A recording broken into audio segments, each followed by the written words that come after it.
From the dream-woven pen of Paris Kamau comes a tale of power, betrayal, and redemption, a world where truth cuts deeper than any blade. Welcome to The Crimson Veil.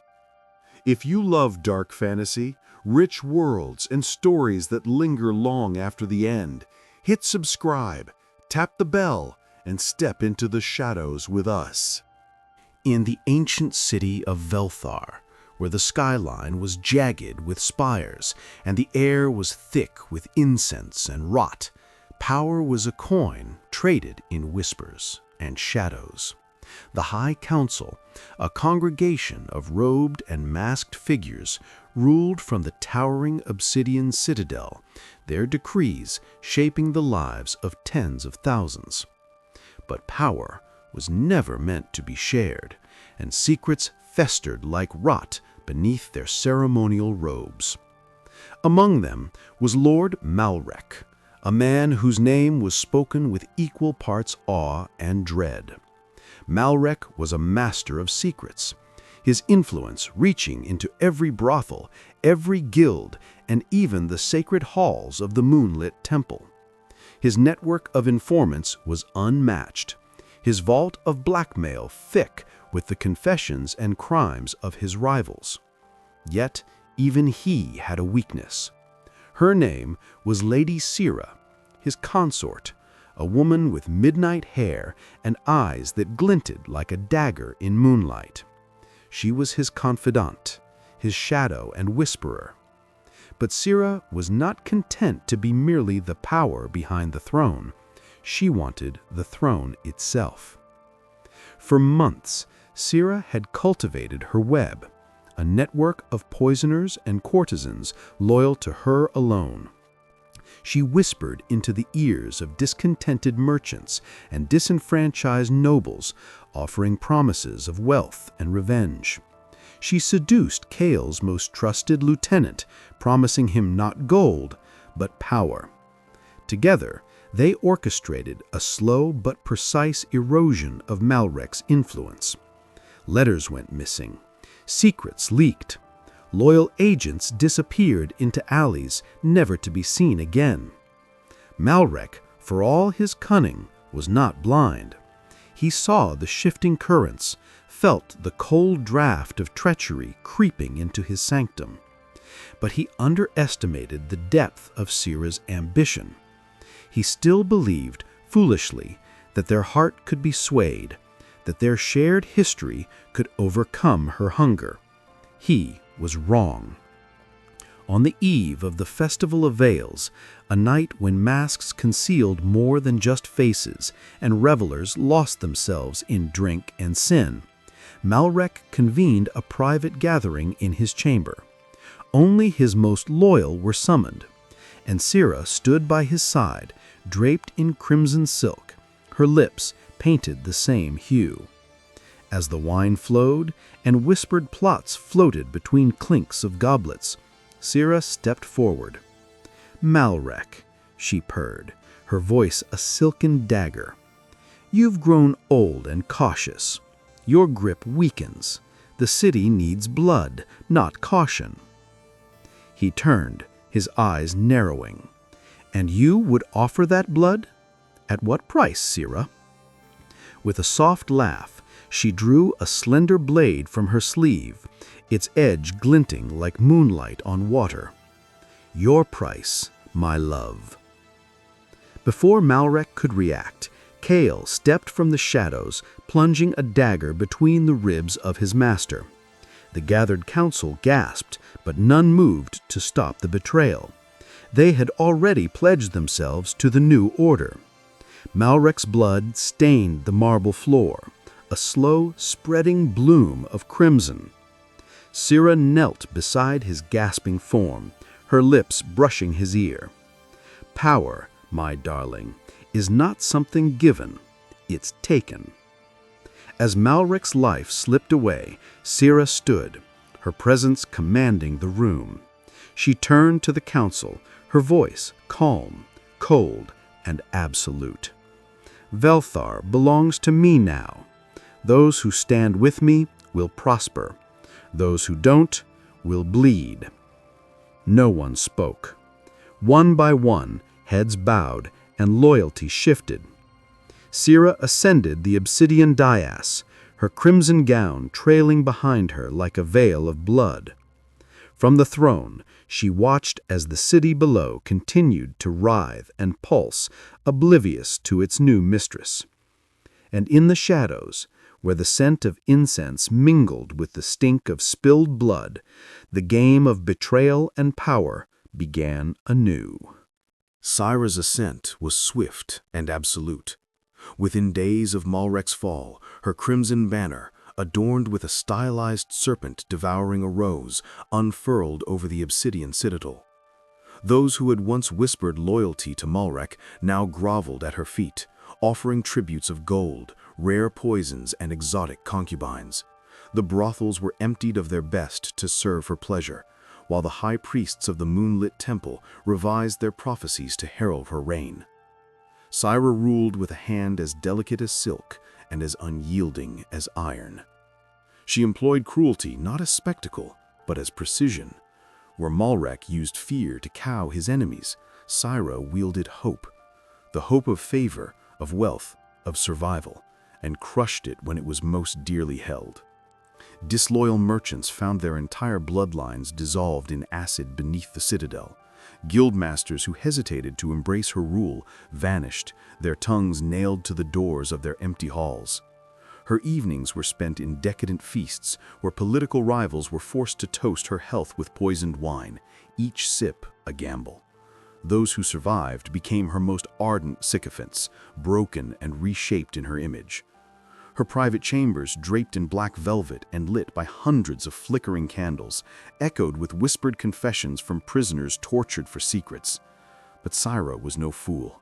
She knew power taken so violently bred only more violence. Paranoia became her constant companion. She surrounded herself with an inner circle of loyalists, Kale foremost among them. Each sworn by blood and dark ritual. Kale had imagined himself her equal in this coup. He had believed her promises of power, of being her co-ruler, of sharing her bed as well as her throne. For a time, Sira allowed this illusion. She lavished him with titles, Master of Whispers, Lord of the Knives, and with decadent gifts, a manor of onyx and obsidian, a stable of rare horses, and the right to levy his own personal guard. But as the weeks turned to months, Kale found himself increasingly isolated. His guards were replaced by Sira's hand-picked enforcers. His informants began to vanish, their corpses appearing with their ears sliced off, a silent message. The final blow came during a midnight council when Sira, seated atop her crimson throne, declared, "Kale, my dear wolf, your ambition is a shadow that threatens my light. Step forward." Before he could protest, twin blades pierced his ribs from behind, wielded by the very assassins he had once commanded.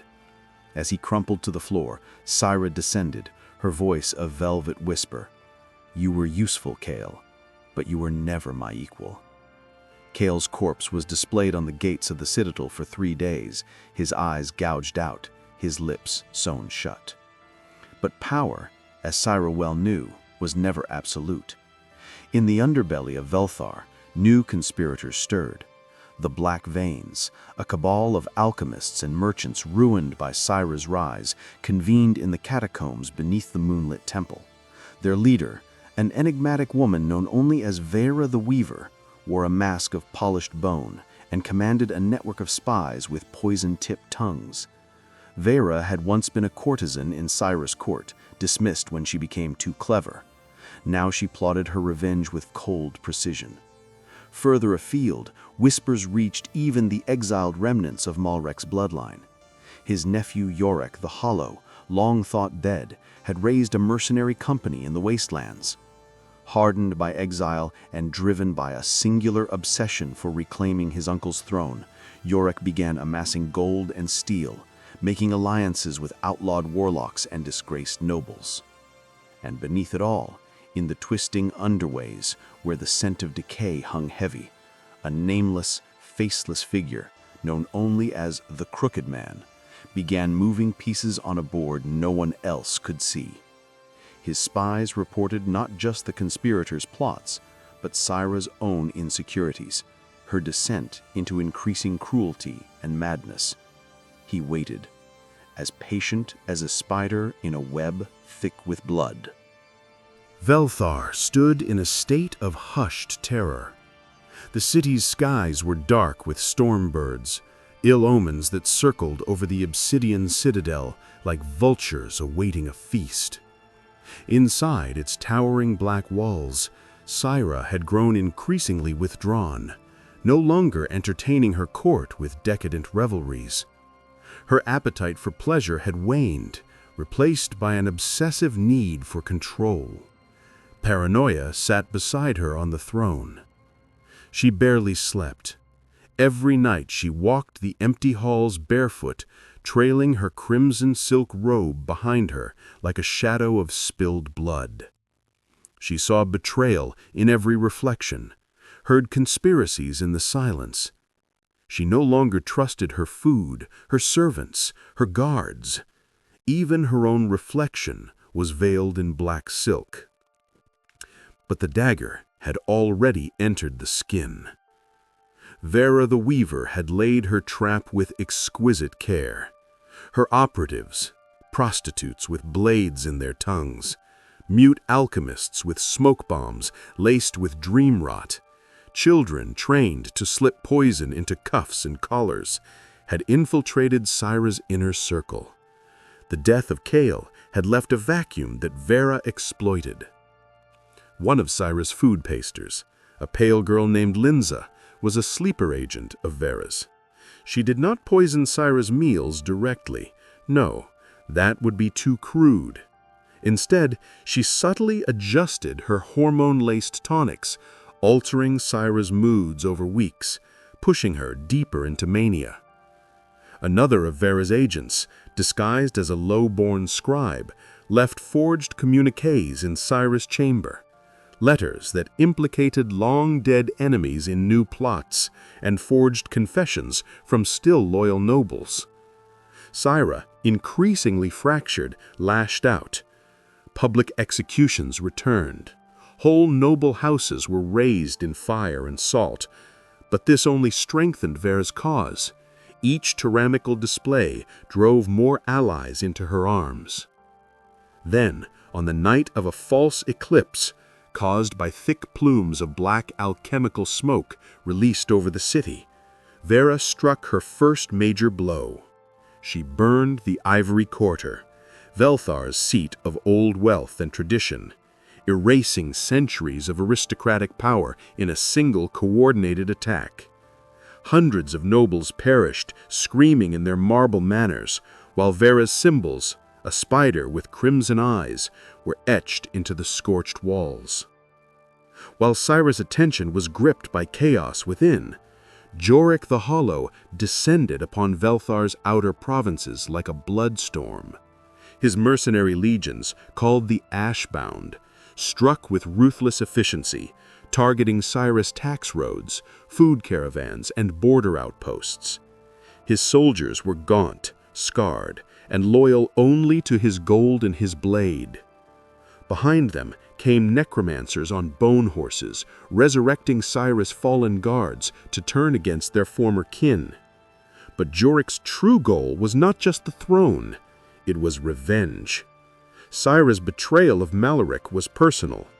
Malaric had raised Jorik like a son. The Ashbound bore banners of scorched velvet, stitched with the sigil of the Old Order, a bleeding tower pierced by arrows. Every city they sacked, Jorik ordered one phrase scrawled in blood on the gates: "The tower remembers." His spies reached out to Vera in secret, proposing an alliance. She refused, not out of principle, Vera had none, but because she did not trust anyone who wanted the throne. She intended to destroy it entirely. All the while, the Crooked Man watched from the sewers, from the rooftops, from within the citadel itself. No one knew his true name. Some said he had once been Saira's spymaster before she cast him into the dungeons. Others claimed he was Malrek's bastard son, born of a raped servant. But whatever the truth, he moved like a ghost between all factions, selling false intel to Vera, whispers of weakness to Jorek, and feeding Syra just enough truth to make her chase shadows endlessly. But he had a purpose beyond money or revenge. The Crooked Man sought the Book of Ashes, a forbidden tome locked in the Citadel's vaults, said to grant the bearer the power to unmake oaths, break blood pacts, and command the spirits of betrayal itself. He needed chaos. He needed Syra, Jorek, and Vera to clash, hard and loud, so he could slip in unnoticed and steal the soul of the city. It came at last on the night of red rain, when the skies opened and poured crimson as if the heavens themselves wept blood. This was no miracle. It was Vera's final alchemy, a hologenic storm crafted from powdered crimson root and bone ash, seeded into the clouds with enchanted contraptions hidden across the city. Under the cover of the blood rain, Vera's insurgents stormed the Citadel's eastern wing, setting fire to the libraries, destroying Syra's records, and murdering her archivists. Jorek's legions breached the south gates, entering the city with war drums thundering and siege beasts howling, their eyes glowing with necromantic fire.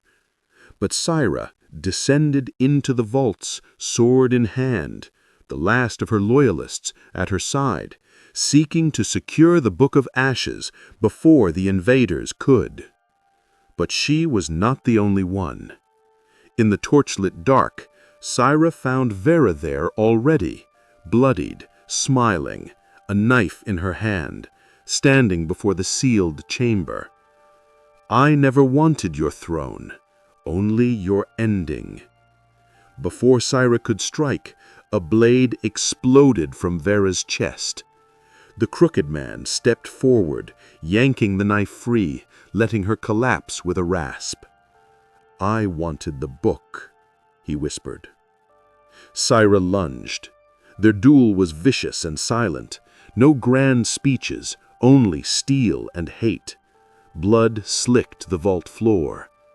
But in the end, Syra faltered, betrayed by her own body, weakened by months of paranoia, poison, and fractured trust. The Crooked Man left her dying on the vault steps, her fingers brushing the door. Outside, Jorek's forces clashed with Vera's dying insurgents. Fire consumed the citadel. The Ashbound looted, raped, and killed, believing themselves victorious. But when the flames died, and dawn crept over the bleeding city, it was not Jorek who sat on the throne. There was no throne, only a shadow, seated in the rubble where the obsidian dais once stood. The Crooked Man, holding the Book of Ashes in his crooked hands.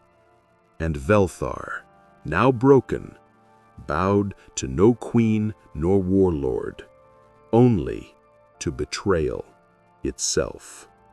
5 years after the night of red rain, Velthar is not a city anymore. It is a carcass, a sprawling ruin blanketed in choking mist and silence.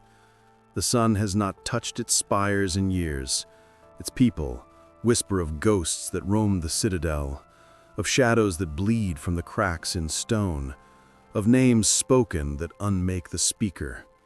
The Crooked Man, now known only as the Pale Regent, rules from within the broken core, his eyes seared shut, his voice never rising above a whisper.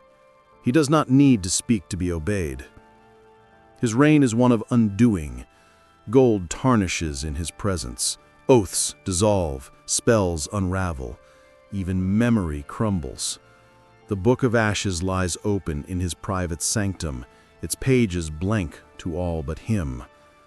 Most who remained in Velthar are bound to him, not by loyalty, but by curse.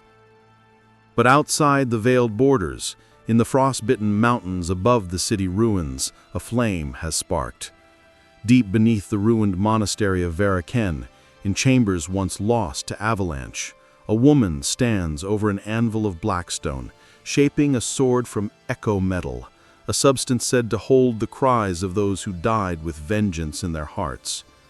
Her name is Serenvel, daughter of the alchemist who crafted the Red Rain, survivor of Vera's cabal and bearer of a title none expected to return, Warden of the Flame.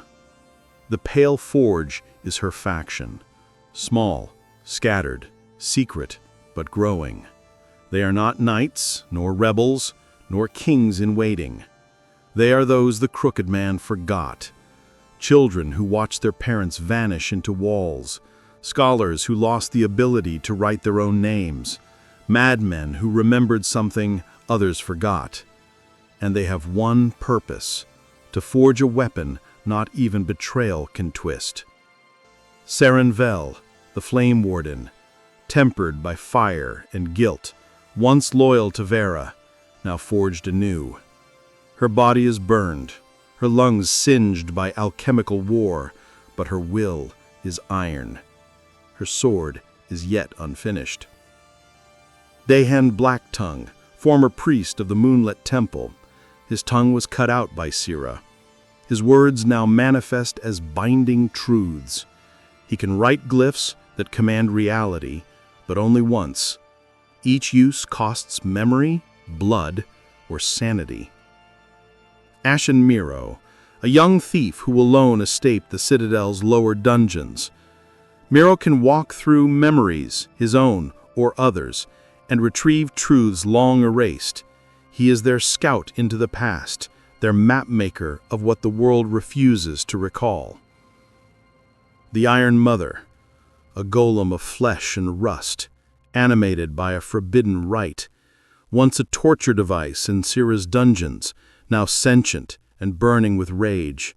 She speaks only once per day, but when she does, it kills anyone who hears it. Velthar cannot be reclaimed, but the Pale Forge does not seek to reclaim, they seek to unmake, to destroy the Book of Ashes and the man who wields it. But the book cannot be touched, not by mortal hand, not by God's will. Its pages are stitched from the flayed skins of oathbreakers, its ink made from memory's marrow. Destroying it requires more than fire or steel. It requires a reverse binding, a ritual to collapse betrayal upon itself, to seal the power of undoing into one vessel, one who can never lie, never betray, never forget. Serenvel must become that vessel. But the ritual demands a price, 3 betrayals offered willingly. So the Pale Forge prepares, not with armies, but with truths weaponized, memories weaponized, guilt weaponized. They infiltrate the mist-wrapped city. They uncover relics of Malrek's reign, Sira's broken secrets, Jorik's vanished blade. They laid traps in forgotten vaults and seed dreams into those still alive but enslaved. Meanwhile, the crooked man begins to stir. He senses something, not fear, he has long since discarded such things, but recognition, for he knows Serenvel. He held her once as a child, the daughter of a woman who begged for mercy as he turned her husband's mind inside out. He let her live, and it was the last mistake he ever made.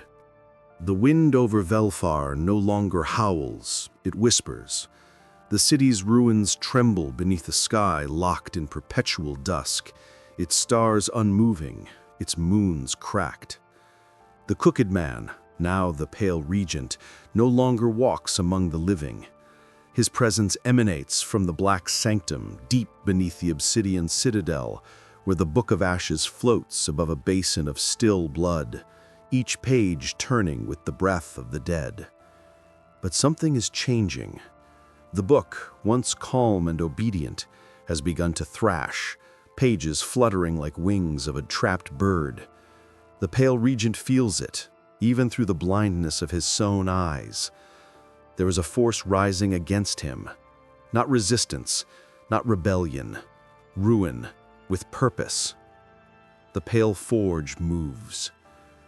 At twilight, Ashen Miro leads the first wave, a team of 3 through a path that no longer exists, a memory corridor woven from the remnants of Velthar's shared guilt.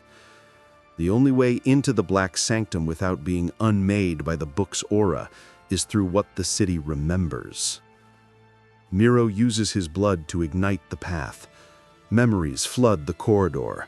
Syrah's betrayal, Jorak's fury, Veyra's laugh before she died. Each step strips a piece of identity. Miro's companions, veterans and sorcerers begin to unravel. One forgets his own name and dissolves. Another smiles and begins speaking with Kael's voice, then dies screaming.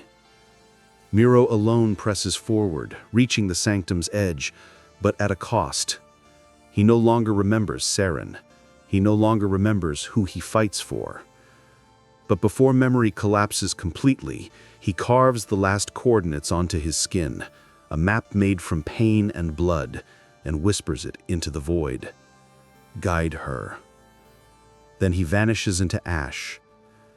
Back at the Pale Forge, Seren Vel completes the forging of the Oathblade, a weapon not meant to kill, but to bind and seal. To awaken it, she must endure the 3 betrayals, each chosen willingly by someone she trusts. The Iron Mother removes her own heartstone, ending her life and disabling the forge's inner flame, sealing the Pale Forge forever so its secrets die with it. Dayan Blacktongue writes the name of Seren's father upon a glyph, erasing the memory of him from her forever. And then, Seren herself makes the final betrayal. She binds her soul to the Oathblade and severs her ability to speak lies or take them. She becomes a vessel of absolute truth.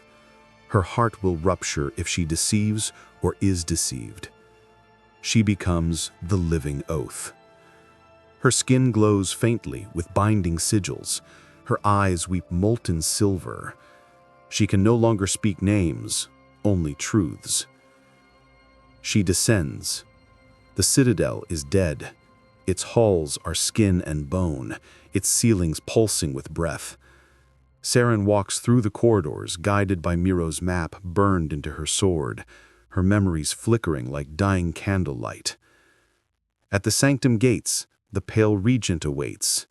He sits atop a throne of ribs and masks, the Book of Ashes open before him, bleeding ink into a bottomless pool. His voice is no longer human. It crackles like fire burning through silk. "You are the last lie this city will birth," he hissed. Seren says nothing. She raises the Oathblade. The book shudders. He rises. Steel does not clash in this battle. No blow is struck without cost. When Seren slashes, memories rupture. The whole streets of Velthar vanish from reality. When the Pale Regent speaks, truth bends. Her legs fracture, her lungs collapse, yet she speaks back and binds his words with her blade. The Book of Ashes tries to interfere, flaring open, but Seren cuts into it, not with steel, but with confession. She speaks the names of the dead. She speaks of her own betrayals. She admits, "I hated Veyra. I envied Syrah. I would have taken the throne if I had the strength. I am not pure. I am not worthy." And because she speaks truth, the book recoils. Its ink spills upward like smoke. The Pale Regent screams, his body unraveling into threads of memory. But then, he laughs. "You are the final betrayal. You were always mine, the moment I spared you." He reaches forward, and Seren, heart cracked, soul bleeding, speaks the last truth. "You made me, but I chose this." She drives the Oathblade into the book. The entire sanctum collapses. Velthar is still, not reborn, not healed, but still. The sky clears for the first time in 5 years. Rain falls, not red, but clean, a soft, bitter rain. The pale regent is gone. The book is sealed in a blade embedded in the center of the ruined citadel. Saren's body was never found. Only her final truth remains carved into stone. Let betrayal end with me. The Pale Forge disbands, leaving behind no banners, no sigils, no books. Only stories. And in those stories, a new city slowly begins to rise. A city without thrones. The blade never rusted. The truth never died. We only stopped listening. Old Velthari proverb. The city of Velthar was rebuilt, but not reborn.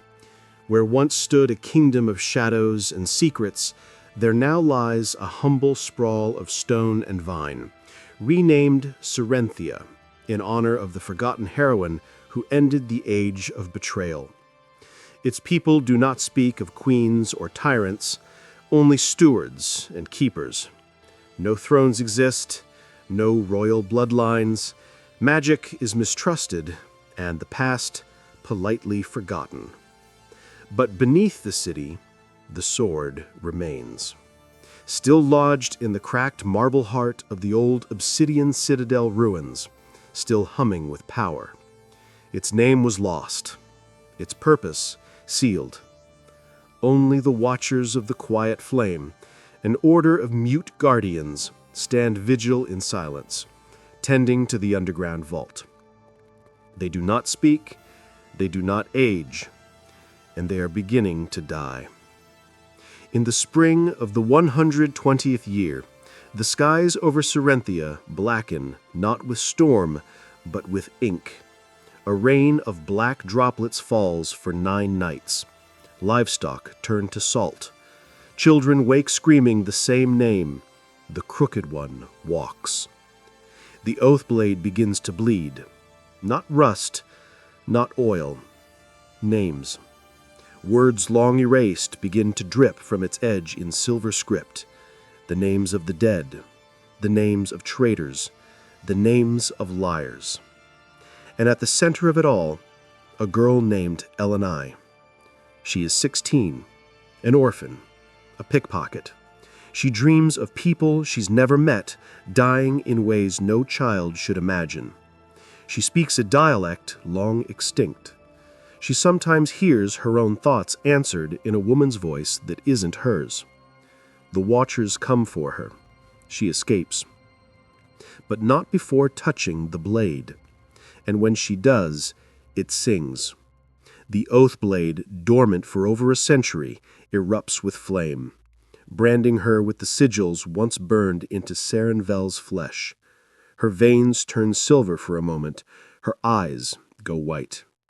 She awakens 3 days later to find the city gone quiet. Too quiet. People walk, but their mouths do not move. Markets bustle, but no coins clink. Music is played, but the notes never rise. Elenai has become something impossible, a voice of memory, the first in 100 years who can hear the blade's whispers. Word spreads, the silence deepens, and old things begin to stir. The Pale Regent's last shadow, a fragment of his consciousness sealed inside a cursed child born in the swamp hollows, it wakes, hungering for the book once more. The Sons of Syra, a blood cult that believes betrayal is divine, emerge from the ruins of old noble houses. They wear red veils and speak only in lies. The ash-bound remnant, long thought extinct, returns as mercenaries without loyalty, but with memory tattoos burned into their skin, warriors who remember battles they never fought. And from the north, across the daggered sea, a voice begins to whisper from every storm. The voice of Sarenvel. Elenai is hunted. Her very existence is heresy.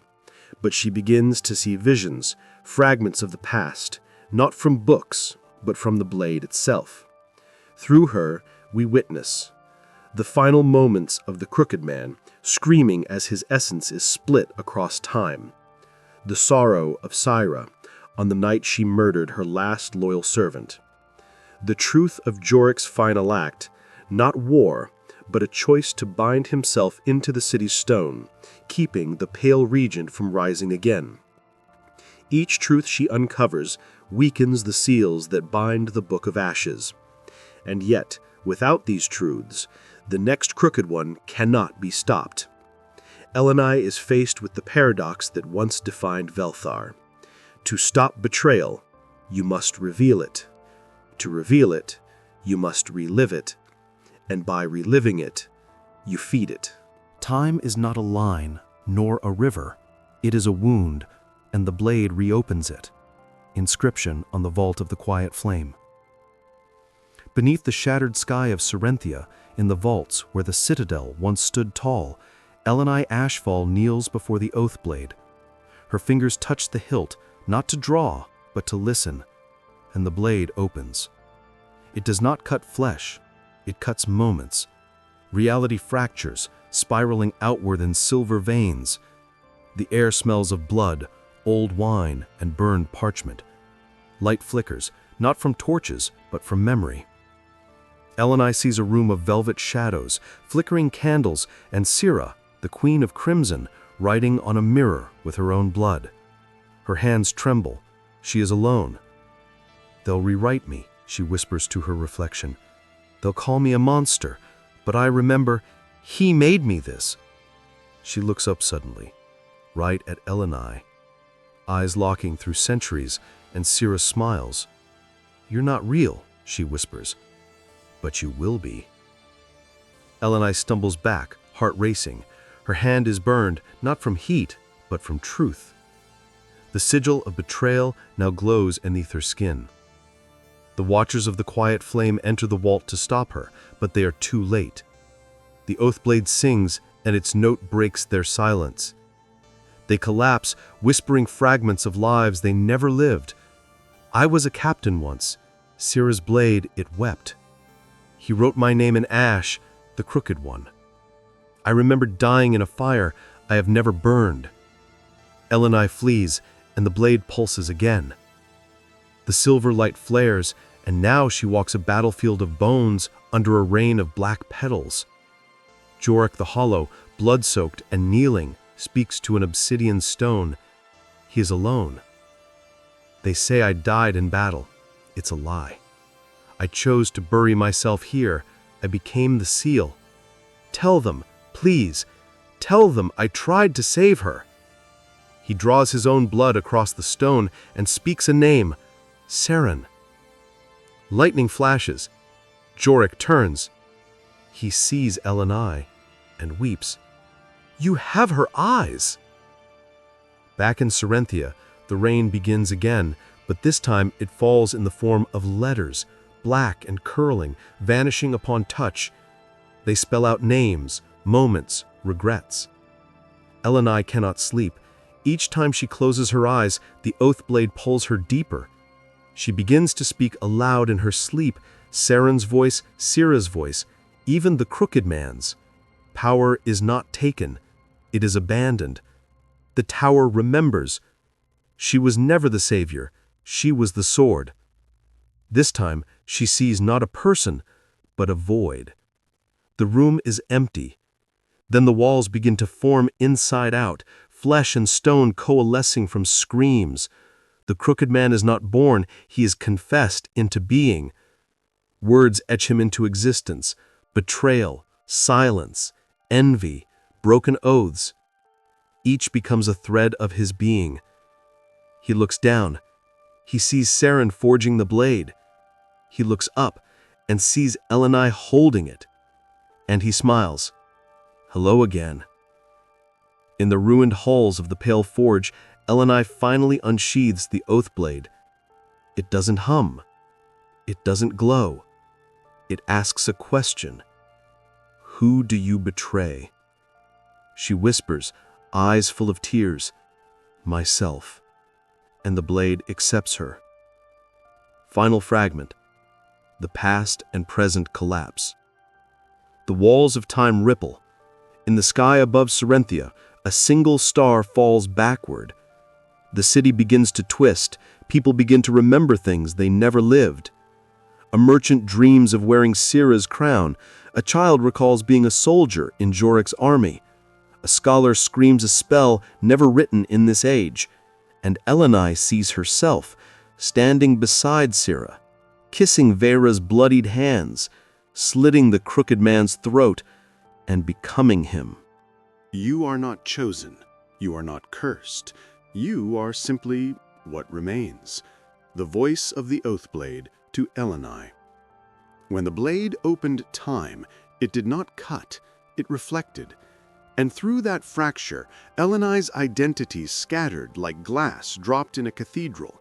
She now stands not in one life, but in a shifting corridor of possible Elenais, walking barefoot through the lives she could have lived, did live, still lives. The walls whisper, the mirrors bleed. Each step forward is a step deeper into herself and further from the person she once thought she was.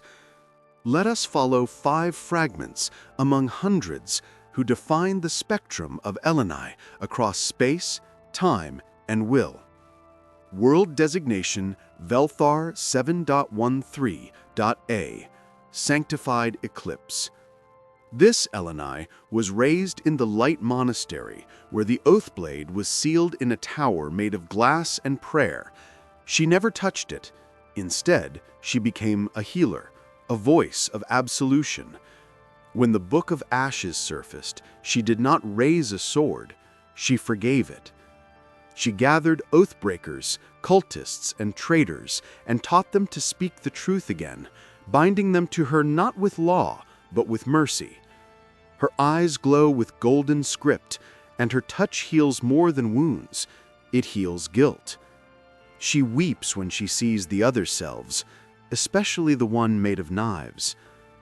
World designation Velthar Black 3, Crimson Resurgence. This Elenai killed the Watchers before they could warn her. She drew the blade without permission, carved her name into its hilt, and declared herself Empress of the rewritten world. She wields the Oathblade like a branding iron, burning truth into her subjects until none can lie, even to themselves. Her kingdom is peaceful, efficient, and utterly hollow. There is no laughter, no secrets, no freedom. She wears crimson armor. Her face is flawless, but her voice is cracked from screaming into mirrors that no longer show her reflection. When she sees the saint, she snarls, "Mercy is a betrayal of order." World designation Velthar Anomaly Null, the Forgotten Fold. This Elenai never existed, not fully. She was erased mid-birth by the crooked man in a failed reality, a world where time looped upon itself like a snake swallowing its tail. But something of her persisted. She moves through the cracks of other Elenai's lives, not seen, only felt. A flicker in a mirror, a breath behind a thought. Her voice is a soft hum in moments of guilt. She speaks only in questions. What have you lost? What was the cost? Who are you when no one remembers your name? She watches. She remembers. She waits. World designation Velthar 2.4.R, Ash Before Morning. In this world, Elenai fulfilled Saren's prophecy. She sealed the book. She became the Oathblade itself. She no longer breathes.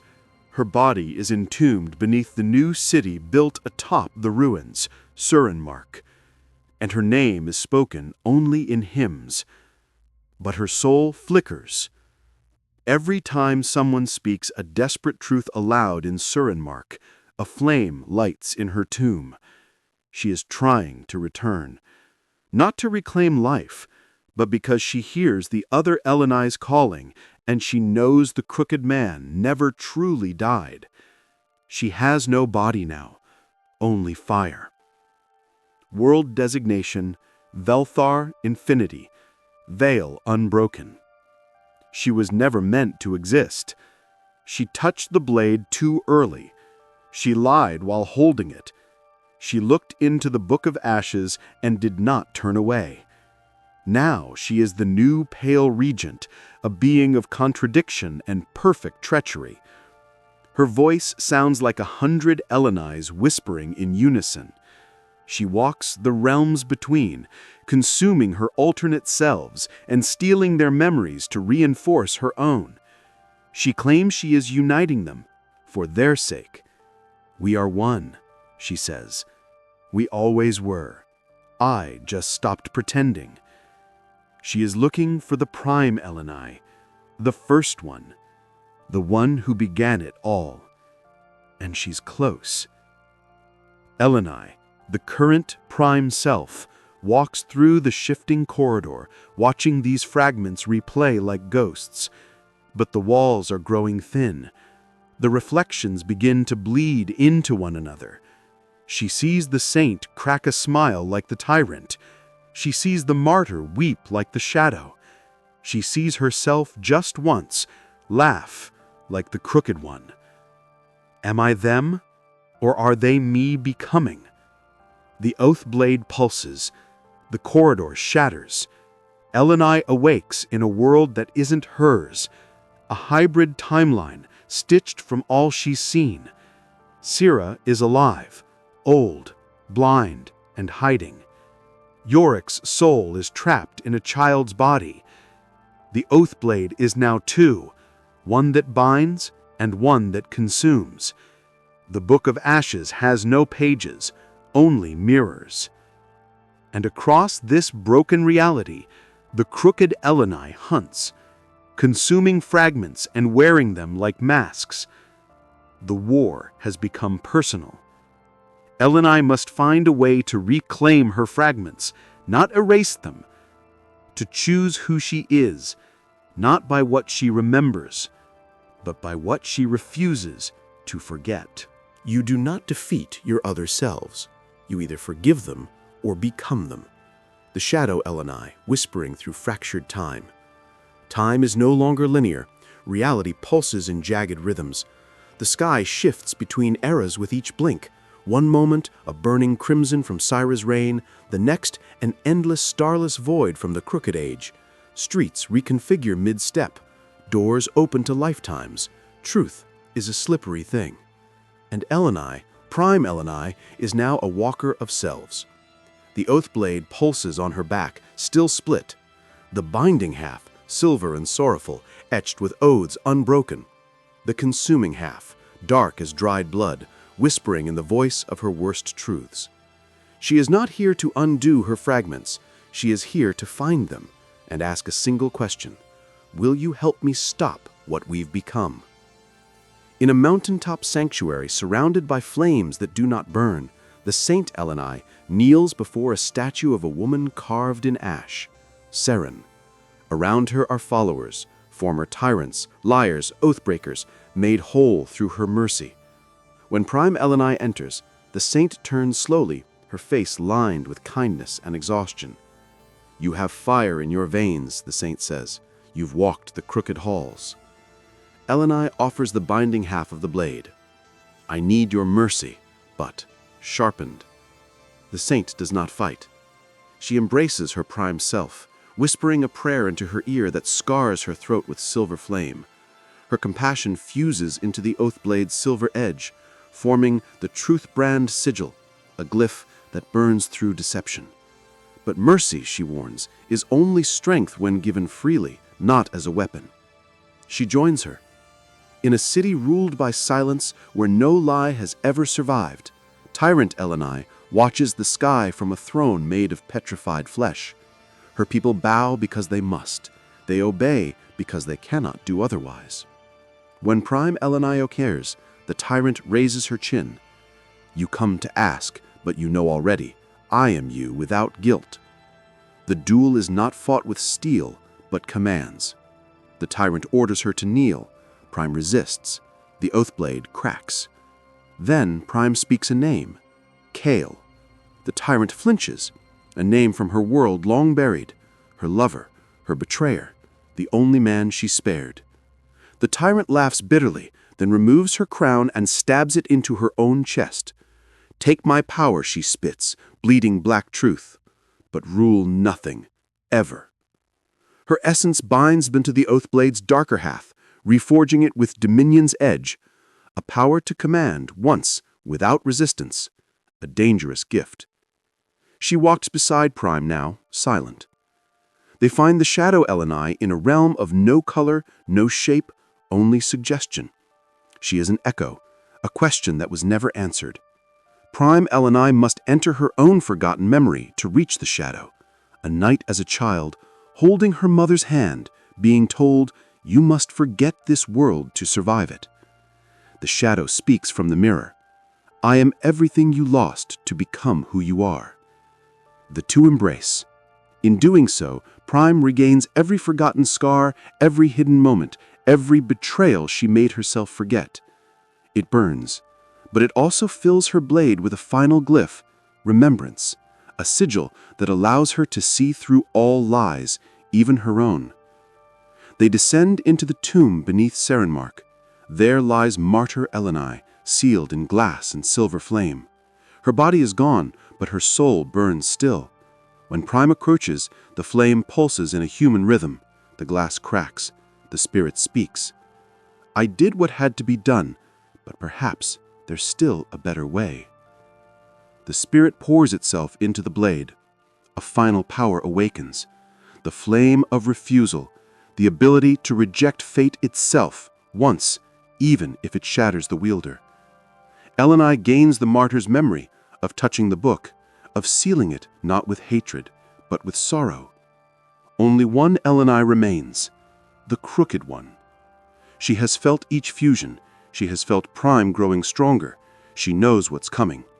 And so she moves first, consuming 3 other Elenai from lesser worlds and forming her dominion of mirrors, a realm where every lie ever told becomes real, a world where Prime's allies cannot follow. She sends a message. There is no such thing as the true self. There is only what survives. Prime Elenai, now carrying the saint's mercy, the tyrant's strength, the shadow's memory, and the martyr's flame, prepares to enter, but not to kill. To ask the question that no Elenai has dared ask the crooked one. What were you afraid of?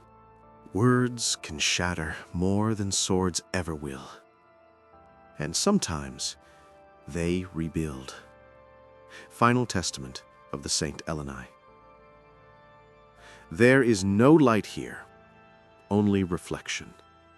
No floor, no walls, just infinite mirrored black stretching in all directions.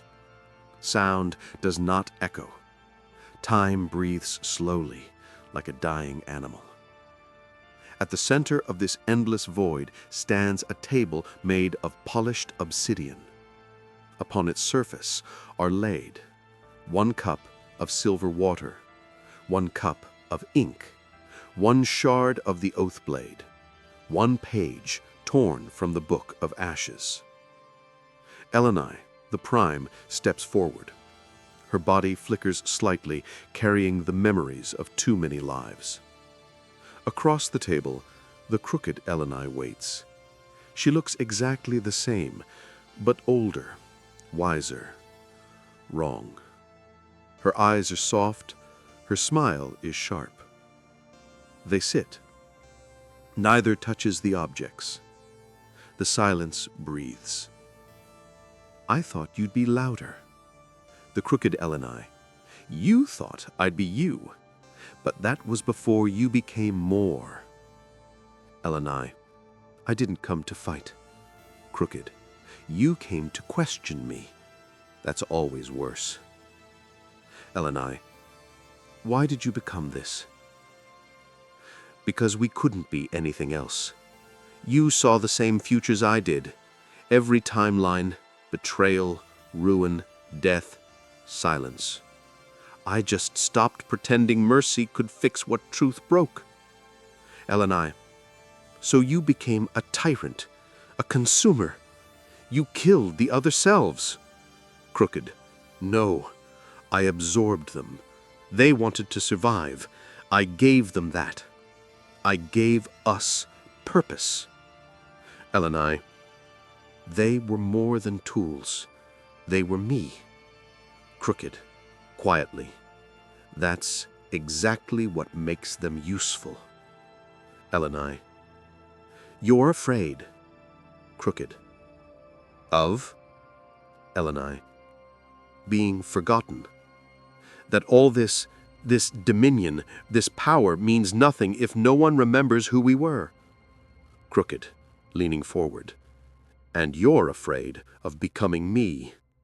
Elenai, I was. A long pause. The oath blade shard on the table vibrates faintly. The page from the Book of Ashes darkens. Crooked, do you remember the alley where we were first beaten as a child? Elenai, yes. We bled into the gutter. Crooked, and do you remember what we said when no one came to help? Elenai, softly, no one saves you but yourself. Crooked, and I did. I saved us. I stopped hoping, I stopped hurting. That's not evil. That's survival. Elenai, it is survival, but not living. Crooked, then what are you offering? A second chance? A kumbaya moment between scattered souls? You think stitching us together makes us whole? Elenai, no, I don't want to erase you. Crooked, blinks. What? Elenai, I came to forgive you. A silence follows that is not silence, but pressure, a storm holding its breath. The crooked Elenai's fingers twitch toward the shard, then stop. Why? Elenai, because I saw the saint's mercy. I held the tyrant's fury. I walked with the shadow and burned with the martyr. And I carry them with me, not to kill you, but to understand why you had to become. Crooked, you don't understand. You never saw what I saw in the book. Elenai, then show me. The crooked one stands. The book's page rises between them, floating. The shard glows faintly with a red sigil, revelation. She offers it across the table. Elenai takes it. The ink on the page flows upward and forms a phrase in mirror script. To see the first betrayal is to become it. Elenai reads it. The mirror beneath their feet shatters. They fall together, downward, into the memory of the first Elenai. Before the blade, before the book, before any of it fractured. One girl, one moment, one choice, and both selves, saint and tyrant, martyr and shadow, prime and crooked, fall into that truth. Every war begins not with blood, but with the soft silence of a decision made alone, inscribed on the first page of the Book of Ashes. There is no dissent, there is no motion, only a sudden stillness, and then a heartbeat, a single pulse of time folding inward, then another, then they arrive. Prime Elenai and crooked Elenai stand in a world that never truly existed. No city, no ruins, no blade, no book. Only a field, untouched, endless, golden. At its center stands a child. She cannot be more than 10. Barefoot, her hair tangled, her hands smeared with blood, not her own. In her left hand, a silver pin, still dripping. In her right, a scrap of parchment, a letter she was never meant to read. The girl is the first Elenai, the one who made the choice that created them all. She doesn't see the two watching her. She stands at a crossroads made of thought, not stone. Two paths stretch before her. One leads to a village, her home, her sister, her guilt. The other leads to the forest, where the truth sleeps, where the blade will one day wait. She was supposed to deliver a message. Instead, she opened it. Inside was an order. Kill the girl, burn the house, blame the witch. The girl was her sister. She ran. The fire came anyway. And there it is, the choice. Prime Elenai, quietly. No, the pain before the choice, that's what you forgot. The child turns, sensing them. But she doesn't look surprised. She looks tired. Child Elenai, are you who I become? Crooked. Yes, and I made sure we never hurt again. Prime. Yes, and I made sure we remembered why we did. The child frowns. I didn't mean to betray her. I just wanted to know what they were hiding. Crooked. You made the smart choice. You survived. Prime. You made a human choice, and you carried it alone. Crooked. Mercy doesn't rewrite fire. Prime. Gently. But understanding can stop the next one. The wind picks up. The parchment in the child's hand turns to ash. The silver pin melts into her palm. She looks at them both. Then choose again, but do it together. The field trembles. The light splits. The world starts to dissolve. But something is different.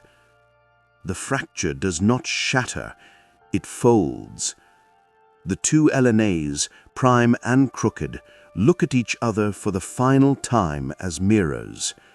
No blade drawn, no words left. Crooked Elenai lowers her head. Prime Elenai extends her hand. And in that moment, in the final echo of the first betrayal, they fuse. Not into perfection, but in completion. The oath blade reforms into one weapon. Its twin halves rejoin with a scream of steel and sorrow. Its hilt now bears a third mark, a circle broken once and mended. The blade hums not with power, but with equilibrium. Elenai opens her eyes. Her body is hers, all of hers. She remembers every life, every scar, every mistake. She remembers Sira's laugh, Serene's tears, Jorik's scream. She remembers the letter, and now she remembers what the Book of Ashes truly is. The book was never a weapon, it was a ledger, a record of every broken promise, every silent guilt, every betrayal left to rot instead of healed. It does not destroy the world, it reflects it. And now only Elenai can write its final page. When the wound closes, it does not forget the blade. Whispered saying among the last watchers of the quiet flame.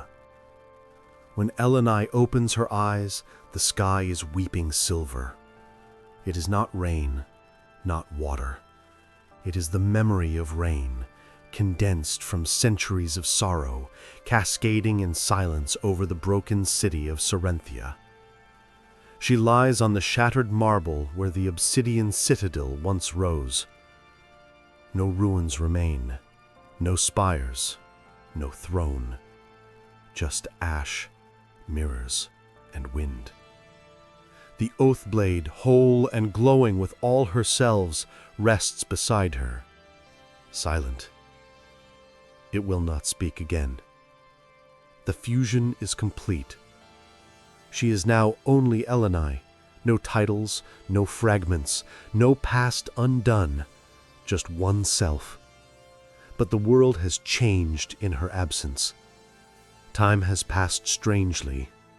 7 years. Or possibly none.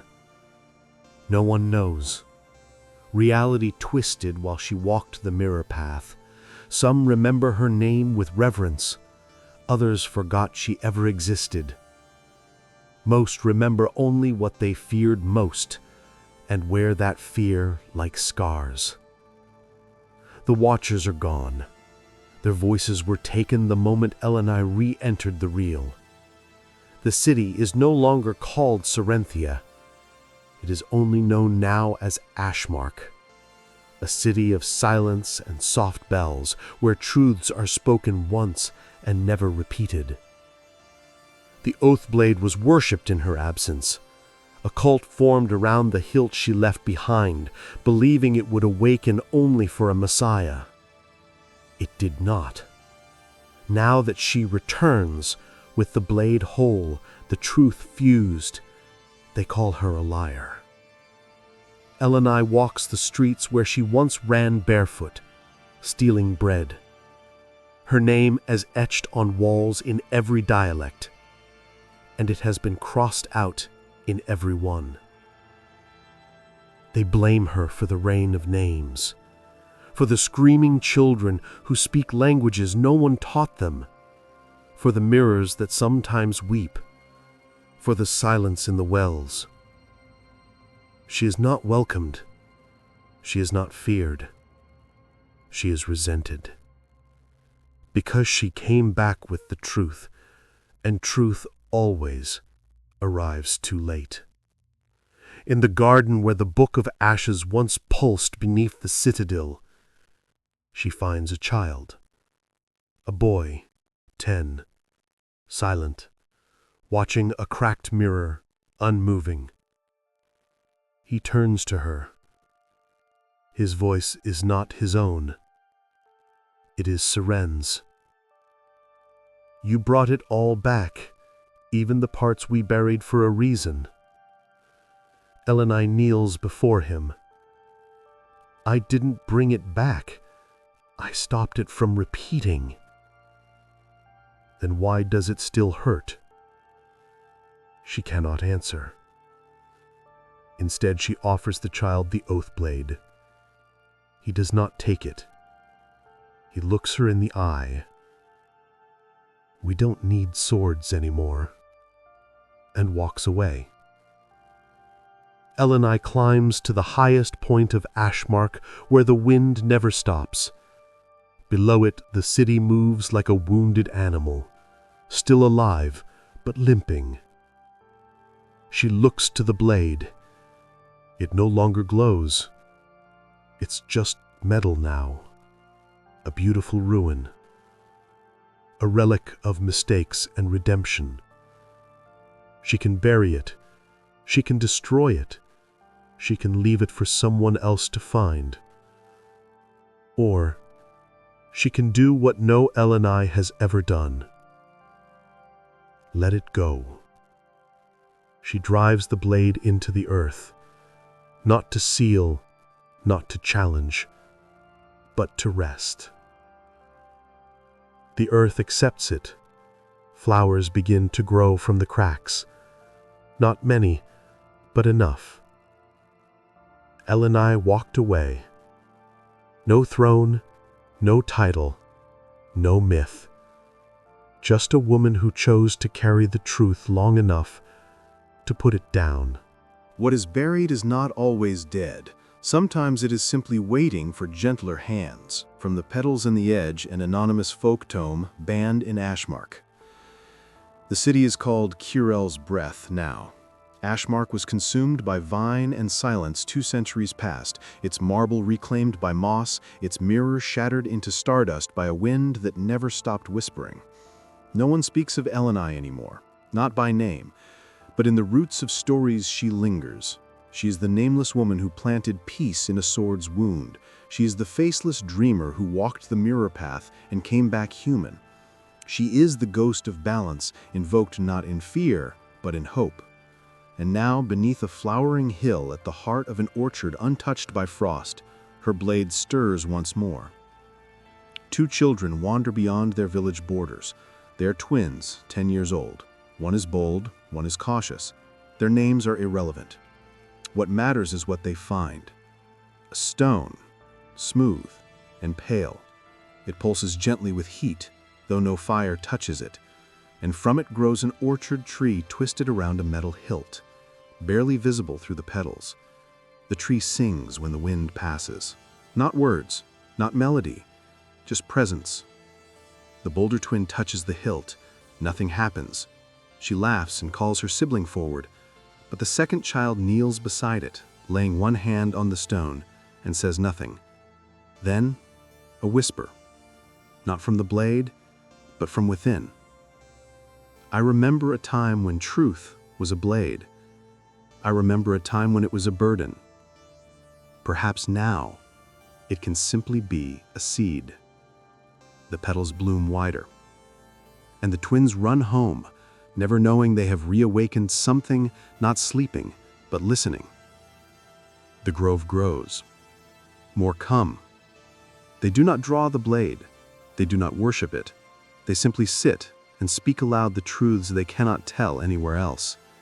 And the tree listens. Sometimes it weeps. Sometimes it laughs. But it never answers. Not with power, not with commands, only with petals. And in time, it is not remembered as the oath blade, nor as Elenai's resting place, but as the orchard of listening, where every truth is heard, and nothing is ever demanded in return. Thank you for watching. If this story moved you, leave a like and subscribe. Your support keeps these stories alive. Until next time, keep feeling, keep believing, and keep listening to the stories within.